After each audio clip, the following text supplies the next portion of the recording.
మహాపురుషులైన మహాత్మా జ్యోతిబా పూలే, బాబాసాహెబ్ అంబేద్కర్ల పాదాలకు నమస్కరించుకుంటూ ఈ ధర్నాను నిర్వహిస్తున్నటువంటి జై భీమ్ పార్టీ అధినేత మాజీ న్యాయమూర్తి జడా శ్రావణ్ కుమార్ గారికి, అలాగే అన్న ఆంధ్ర మాల్యాద్రి గారు, అలాగే ఆమ్ ఆద్మీ పార్టీ నుంచి వచ్చినటువంటి బాధ్యులు, రాష్ట్రం నలుమూలల నుండి వచ్చినటువంటి పార్టీ కార్యకర్తలకి, నాయకులకు అందరికీ జై భీమ్. ఈరోజు బాబాసాహెబ్ అంబేద్కర్ బతికున్న కాలంలో 1932 ఆగస్టు 17వ తారీఖున ఆయన జీవితం ధ్యేయం నెరవేర్చిన ఒక రోజు ఈ ఆగస్టు 17. మనల్ని చట్టసభల్లో శాసనకర్తలుగా, భారతదేశ పరిపాలకులుగా తయారు చేయడానికి బ్రిటిష్ వాళ్ళని ఒప్పించి రౌండ్ టేబుల్ సమావేశంలో మనకి కమ్యూనల్ అవార్డు తీసుకొచ్చిన రోజు ఇది. ఆ రోజున మీరు ఒక శంఖారావం ఇక్కడి నుంచి పూరిస్తున్నారు పార్టీ తరపున. అది ఏంటంటే బాబాసాహెబ్ అంబేద్కర్ ఆ రోజున కుటుంబాన్ని నిర్లక్ష్యం చేసి, ఆయన జీవితాన్ని త్యాగం చేసి, ఆయన ఉన్నత విద్యను త్యాగం చేసి, బ్రిటిష్ వాళ్ళను ఒప్పించి మీకు ఒక ఓటు కూడా అనవసరం అంటే 2 ఓట్లు పట్టుకొచ్చాడు ఇంగ్లాండ్ నుంచి మనకి. ఆ కమ్యూనల్ అవార్డుని వచ్చిన వెంటనే గాంధీ ఆమరణ నిరాహార దీక్ష తీసేస్తే మనకి సపరేట్ ఎలక్టరేట్స్ పోయి మనకి ఇప్పుడు తాడికొండ, వేమూరు, పామరు, ఇట్లాంటి తిరువూరు లాంటి రిజర్వ్డ్ నియోజకవర్గాలు వచ్చినాయి. ఆ రిజర్వ్డ్ నియోజకవర్గాలలో గెలిచిన వాళ్ళు గనక మన కోసం పనిచేసి ఉంటే ఈరోజు ఇంతమంది చెమట్లు కక్కుకుంటా ఈరోజు ఈ ధర్నా చేయాల్సిన అవసరం ఉండేది కాదు. వాళ్ళందరూ ఇప్పుడే కాదు, బాబాసాహెబ్ అంబేద్కర్ బతికున్న కాలంలో కూడా అప్పుడు కూడా వాళ్ళ అగ్రవర్ణ నాయకులకు భయపడి మన తరపున మాట్లాడలేదు. అంతమంది ఉన్నారు. బాబాసాహెబ్ అంబేద్కర్తో పాటు పార్లమెంట్లో 29 మంది దళిత ఎంపీలు ఉన్నారు. వాళ్ళందరూ ఏనాడు నోరు విప్పల. అందుకే బాబాసాహెబ్ అంబేద్కర్ అన్నాడు, వీళ్ళు వాళ్ళకు ఆవులెంత వచ్చినప్పుడు తప్ప మిగతా అప్పుడు నోరు తెరవటం నేను చూడలేదన్నాడు ఆయన. అలాంటి పరిస్థితే ఇప్పటికీ కొనసాగుతూ ఉంది. ఒక పథకాన్ని తీసుకొచ్చారు, మాలోళ్ళకి మాదిగోళ్ళకి ఎస్సీ కార్పొరేషన్ ద్వారా ఒక ఇన్నోవా కారు అని తీసుకొచ్చారు. ఆ ఇన్నోవా కారు ఎవరి హక్కది? రాజ్యాంగం, సంక్షేమ రాజ్యాన్ని రాజ్యాంగంలో పొందుపరిచిన దానికి ప్రతిఫలంగా ఇచ్చినటువంటి ఇన్నోవా కారు అది. కానీ దాని మీద చంద్రబాబు నాయుడికి థ్యాంక్ యూ సీఎం అని రాసేదాకా పట్టుబట్టాడు మన మాలనాయకుడు. మనల్ని అందరం తీసుకెళ్ళి ఒక అమ్మాయినికి థ్యాంక్ యూ సీఎం అని నువ్వు కొన్న కారు మీదే రాసేటట్టుగా చేశాడు ఆయన. అప్పట్లో లిల్లెత్ గో అని ఒక వైస్రాయ్ ఉండేవాడు. ఆ లిల్లెత్ గో వైస్రాయ్ అంబేద్కర్ని పిలిచాడు. పిలిచేమన్నాడంటే, నువ్వు సంతోషపడే వార్త ఒకటి చెబుతున్నాను వినన్నాడు. ఏంటన్నాడు ఆయన అంబేద్కర్? మీ ప్రజలకి హై స్కూల్ విద్య వరకు ఉచితంగా విద్య అందించేటట్టుగా మేము శాసనం చేస్తున్నాం, ఒక ఆర్డర్ తీసుకొస్తున్నామంటే నాకేం హ్యాపీ లేదన్నాడు అంబేద్కర్. ఎందుకని? నా జనం నాలాగా ఎంత చదువైనా సరే విదేశాలకు వెళ్ళి చదవగలిగేటట్టుగా ఉచితంగా నువ్వు చేస్తేనే అప్పుడు నాకు ఆనందం అని చెప్పాడు ఆయన. అప్పుడు ఆయన విదేశీ విద్య కోసం లిన్లిత్గో ఒక ఆర్డినెన్స్ జారీ చేస్తే అప్పుడు విదేశీ పథకం వచ్చింది.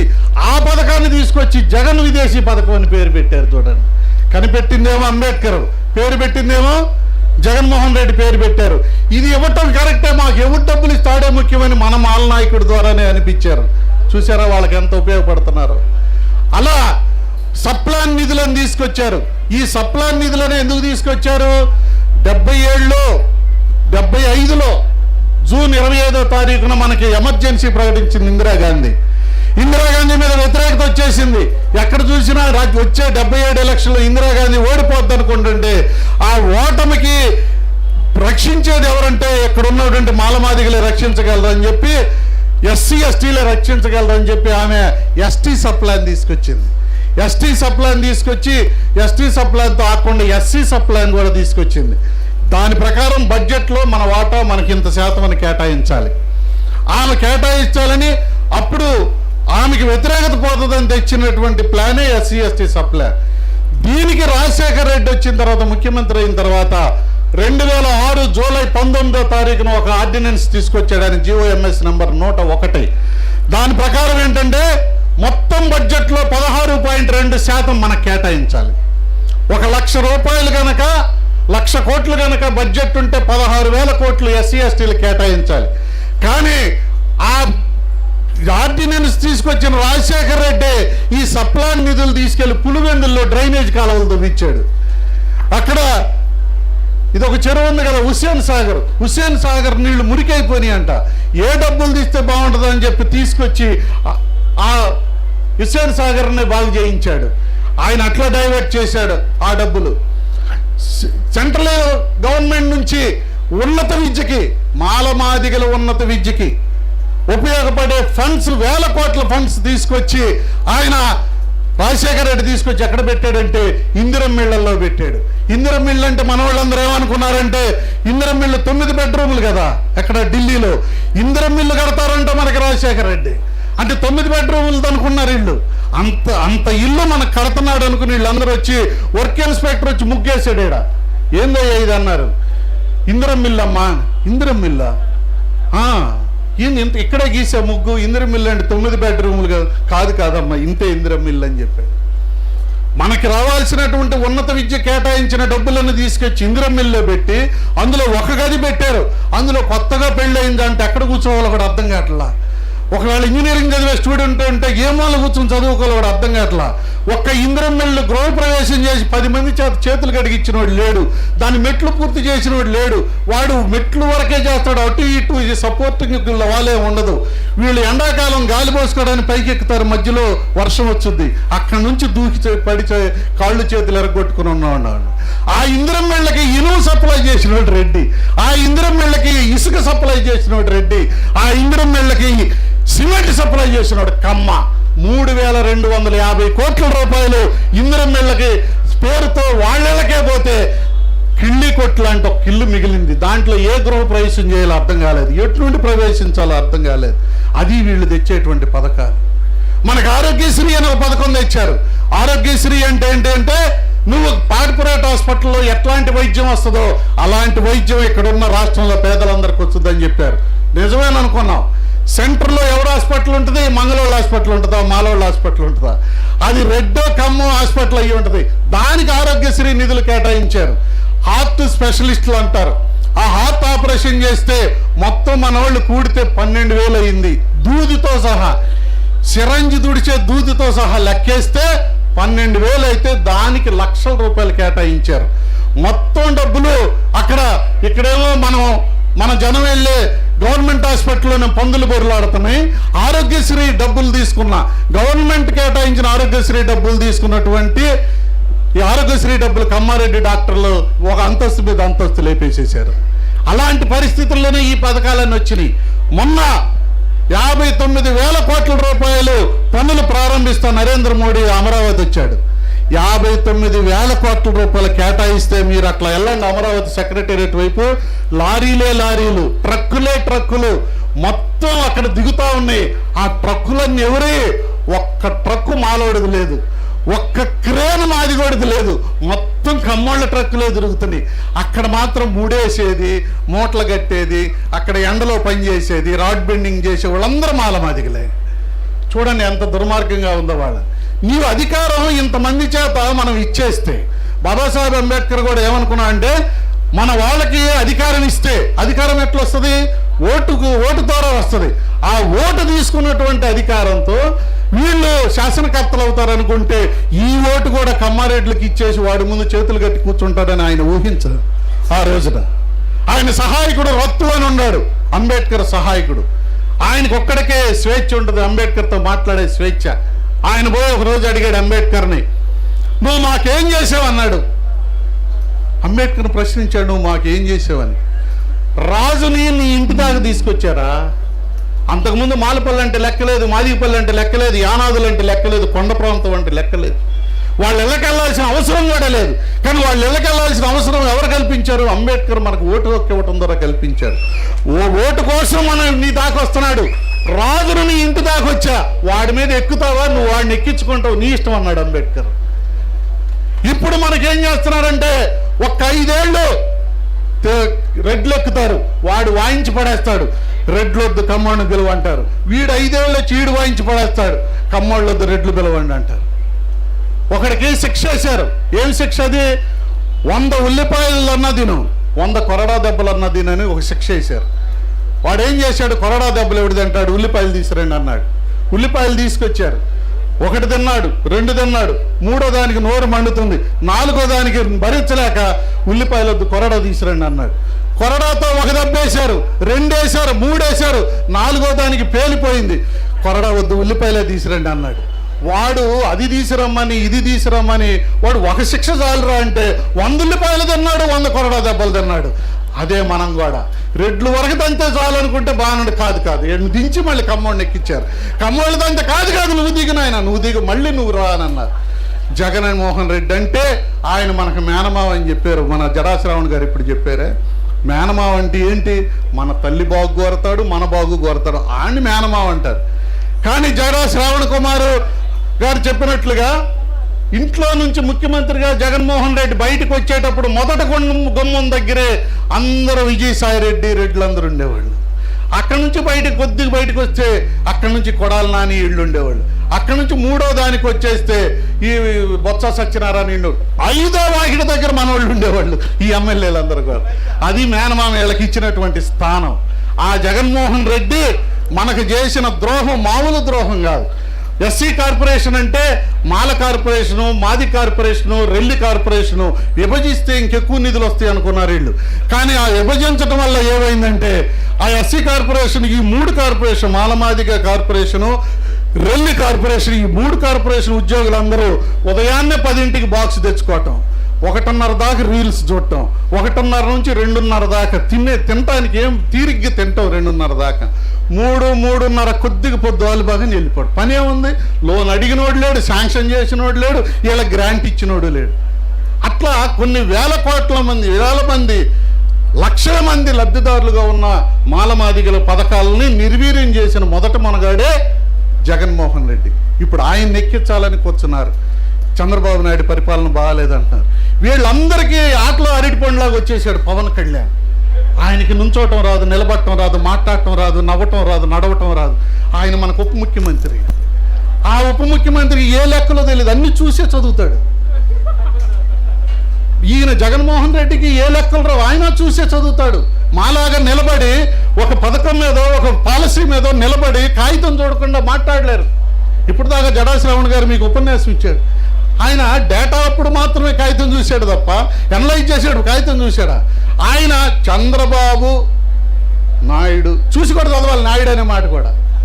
వీళ్ళు లీడర్లు అనుకుంటే రీడర్లు అయిపోయారు. వాళ్ళని తీసుకొచ్చి మనం పరిపాలకులుగా ఎక్కించాలనుకుంటే ఎంత పొరపాటు.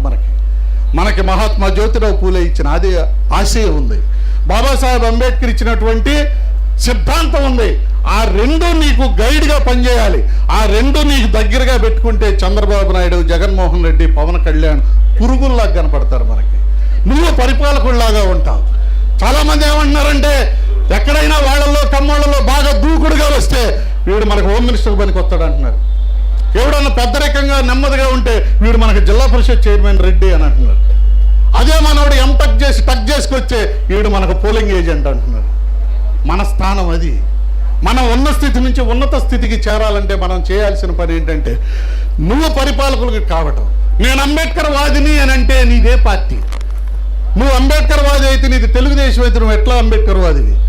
నువ్వు ఏ జయభీమరావు పార్టీలోనో లేకపోతే వీసీకేలోనో బీఎస్పీలోనో లేకపోతే విజయ్ కుమార్ గారి పార్టీలోనో ఆ పార్టీలో ఉండి నాది నేను అంబేద్కర్ వాదిని అనాలి. కానీ నువ్వు అక్కడుండి ఏడకొచ్చి జయభీమ్ అంటే అది ఎంతవరకు కరెక్ట్? అది అలాంటి నకిలీ అంబేద్కర్ వాదులతోనే జాతి అంతా మోసపోతుంది. ఇప్పుడు మనం ఆలోచించాల్సింది, ఈ కమ్యూనల్ అవార్డు తెచ్చుకున్న ఈ రోజున మీరు ఆలోచించాల్సింది, బాబాసాహెబ్ అంబేద్కర్ 1936 నుంచి 1956 వరకు చేసిన రాజకీయ పోరాటం వల్లే మనకు వచ్చినటువంటి హక్కులు కూడా, ఆ తర్వాత వచ్చిన ఏ జైబీమ్ అన్నవాడు కూడా ఒక్క కొత్త హక్కు తీసుకురాలేదు, గుర్తుపెట్టుకోండి. ఎస్సీ ఎస్టీ సప్లాన్ కూడా, ఎస్సీ ఎస్టీ సప్లానే కాదు, ఎస్సీ ఎస్టీ యాక్ట్ కూడా ఆయన రౌండ్ టేబుల్ సమావేశంలో బ్రిటిష్ గవర్నమెంట్ని బెదిరించి తీసుకొచ్చినటువంటి వెసులుబాటే తప్ప మరొకటి కాదు. అలాంటి రాజ్యాంగ నిర్మాతనే ఈ రోజున అమర ప్రసాద్ లాంటి వాడు వచ్చాడు. ఈ రోజున మనకి ఒక్కొక్కడు అంబేద్కర్ని అవమానించేవాడు వచ్చాడు, అంబేద్కర్ తరపున పోరాడే వాళ్ళని అవమానించే వచ్చేవాడు. మనకు జడా శ్రావణమూర్తి గారు న్యాయమూర్తిగా పనిచేసిన ఒక గౌరవప్రదమైన వృత్తి నుంచి వచ్చినటువంటి వ్యక్తి. విజయ్ కుమార్ గారు పరిపాలనా రంగం నుంచి వచ్చిన వ్యక్తి. సునీల్ కుమార్ గారు ఆయన కూడా పోలీస్ శాఖలో డీజీపీ స్థాయికి ఎదిగిన వ్యక్తి. హర్ష కుమార్ గారు ఆయన కూడా ఎక్కడో ఎంపీగా గెలిచి పార్లమెంటులో శాసనకర్తగా నిలబడినటువంటి వ్యక్తి. వీళ్ళందరినీ కుమారులు అంటాడు వాడు. ఎంత బలుపు! మీరందరూ ఏమీ చేయలేరనేటువంటి ఒక గొప్ప నమ్మకమే కదా అతని చేత ఆ మాట అనిపించగలిగింది. అసెంబ్లీ అంటే ఏంటి? ఇంతమంది లక్షల జనం, కోట్ల జనం వాళ్ళ అభిప్రాయాన్ని క్యూలో నుంచుని మా తరపున నువ్వు వెళ్ళి మాట్లాడు అని ఒక్కొక్క ఎమ్మెల్యేని పంపిస్తే ఆ ఎమ్మెల్యేలు అందరూ కలిసి స్పీకర్ని, ఉపసభాపతిని ఎన్నుకుంటారు. అంత పవిత్రమైన స్థలానికి ఉపసభాపతి ఉన్నవాడు మనం గౌరవించుకునే వ్యక్తుల్ని, మనం గౌరవించుకునే నాయకుల్ని కుమారులు అన్నాడంటే ఆ ధైర్యం ఎక్కడి నుంచి వచ్చింది? మన వాళ్ళు ఎక్కడున్నారు? వాళ్ళు చర్చిలకు వెళ్ళేవాళ్ళు. చర్చిలకు వెళ్ళి ఆదివారం నోడు 6 రోజులు కష్టపడి ఎండలో ఒకే ఒక్క రోజు విశ్రాంతి దినమని చర్చిలకు వెళ్ళేవాళ్ళు. వాళ్ళు క్రైస్తవ మతం ప్రకారం బొట్టు పెట్టుకోరు. ప్రతి మతానికి ఆచారం ఉన్నట్టే క్రైస్తవ మతానికి కూడా ఆచారం ఉంటుంది. అక్కడ గొంతేలమ్మ గుడిగా కట్టేసి అది పడగొట్టాలనుకున్నప్పుడు ఆడవాళ్ళందరూ వచ్చి అయ్యా అది గొంతేలమ్మ గుడి, అది రామాలయం కాదు అని అడ్డు చెబితే ఆ రఘురామకృష్ణరాజు వచ్చి ఏమంటున్నాడు తెలుసా? కొంతమంది బొట్టు లేని ఆడవాళ్లకు బొట్టుంటే ఎందుకు, బొట్టు లేకపోతే నీకెందుకు, నీకు అవసరమా? కొంతమంది బొట్టు లేని ఆడవాళ్ళు వచ్చి అని, కొంతమంది మహిళలు వచ్చారను, నువ్వు గౌరవప్రదమైన స్థానంలో ఉన్నాడు కదా. ఈ కొంతమంది బొట్టు లేనివారు అని ఈయన అన్నవాడు ఎవడని చూస్తే ఈయన అసలు జుట్టు లేనివాడు అని చెప్తున్నారు మన వాళ్ళందరూ. తర్వాత ఈ జుట్టు లేనివాడు వచ్చి మనల్ని బొట్టు లేనివాడు అంటున్నారు. మనల్ని మహిళలను అవమానిస్తున్నాడు. మనం అమ్మ, అత్త, అక్క, వదినమ్మ అని పిలుచుకునే, గౌరవించుకునే మన ఆడవాళ్ళని చర్చిలకి వెళ్ళి ఆడవాళ్ళని బొట్టు లేని వాళ్ళని అవమానించాడు. టీవీల సాక్షిగా, పబ్లిక్గా మనం గౌరవించుకునే మన జడా శ్రావణ్ కుమార్ లాంటి వాళ్ళని కుమారులని అని అంటున్నాడు. వాళ్ళు రోడ్డు మీద తిరగొచ్చా? మీరేమన్నా ఇక్కడ కేసులు పెట్టుకోవడానికి ఏదో మన కుర్రాడు ఉన్నాడు కదా రావణ్ లాంటి మీద, రావణ్ లాంటి ఉపాశిక్ష పెడతావా? పోలీస్ శాఖ ఉందా అసలు ఈ రాష్ట్రంలో? న్యాయశాఖ ఉందా అసలు? అంత ఉగ్రవాదం ఆంధ్రప్రదేశ్లో ఉందా? ఉపా పెట్టే అంత ఉగ్రవాదం ఆంధ్రప్రదేశ్లో ఉందా? ఎలాంటి కేసులు పెడుతున్నారు? ఎవరి మీద కేసులు పెడుతున్నారు?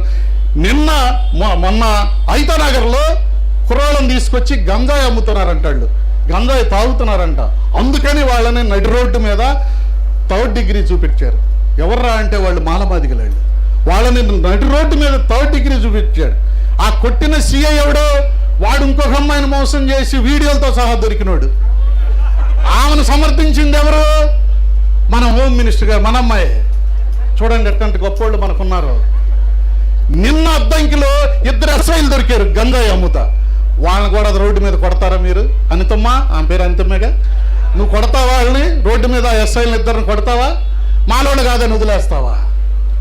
ఎంత ఇదో చూడండి వాళ్ళని. అందుకనే మనకి ప్రతిరోజు 3rd డిగ్రీ అని కొడుతున్నారే పోలీస్ స్టేషన్లో. ఎవరిని అనుకుంటున్నారు?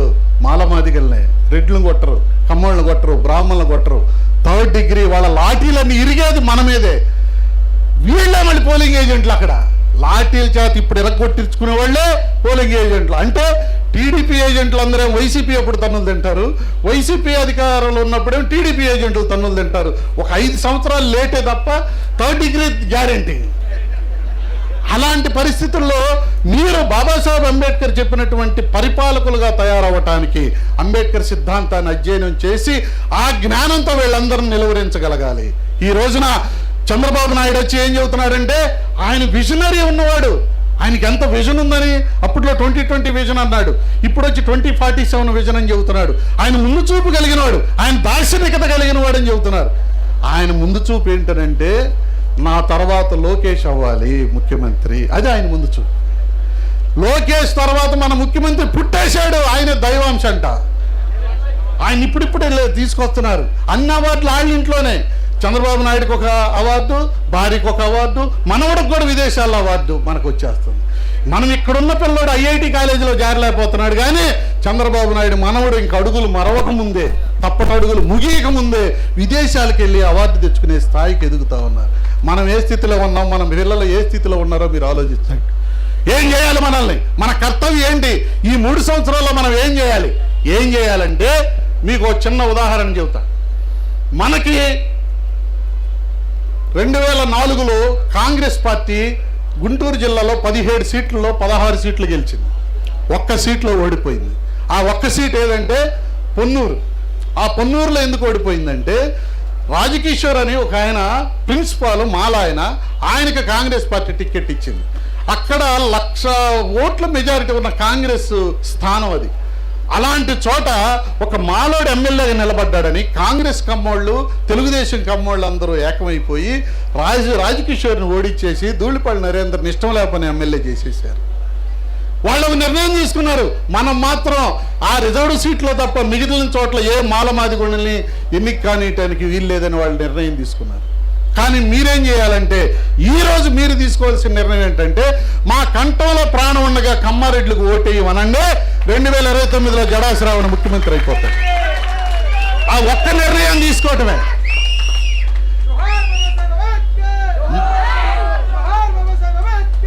మన తరపున ఎన్నికైన ఎమ్మెల్యేలు, మన తరపున ఎన్నికైన ఎంపీలు, మన తరపున ఉన్న పోలీస్ ఆఫీసర్లు, మన తరపున ఎన్నికైన IAS ఆఫీసర్లు మనకు న్యాయం చేయట్లేదు తెలుసా? ఇక్కడే ప్రతిపాడులో నియోజకవర్గంలో కుర్రాళ్ళందరూ కలిసి ఒక అంబేద్కర్ విగ్రహం వేశారు. పైసా కూడబెట్టి ఏ అగ్రకులం వాడిని కూడా పైసా అడగకూడదని వీళ్ళే వరి కోతలకు వెళ్ళి మట్టి పనులకు వెళ్ళి తీసుకొచ్చారు. అంబేద్కర్ విగ్రహం వేశారు, ముసిగేశారు. దాన్ని ఆవిష్కరించాలి, దానికి పంచాయతీ తీర్మానం కూడా ఉంది. దాన్ని ఆవిష్కరించాలనుకున్నప్పుడు ఆ ఇంటి ఎదురు నాకు ఈ అవకాశం ఇచ్చినందుకు మీ అందరికీ కృతజ్ఞతలు తెలుగు.